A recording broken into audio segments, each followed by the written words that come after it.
Pemirsa, berbagai tindak kejahatan Tigoci berhasil diungkap melalui hasil operasi Sikat 1 Musi 2024 yang dilakukan ke Polres Ogan Ilir, mulai dari kasus maling hewan ternak sampai kasus Tigoci. Berbagai tindakan kejahatan Tigoci berhasil diungkap dari hasil operasi Sikat 1 Musi 2024 yang dilakukan ke Polres Ogan Ilir, mulai dari kasus maling hewan ternak sampai kasus Tigoci.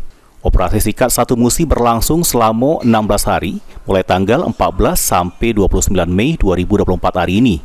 Menurut Kasat Reskrim Polres Ogan Ilir, AKP Ilham ngatoke, pengungkapan tindak kejahatan yang galak ngeresah ke warga ini merupakan peran serta segala pihak, baik Polres Ogan Ilir bersama Polsek jajaran.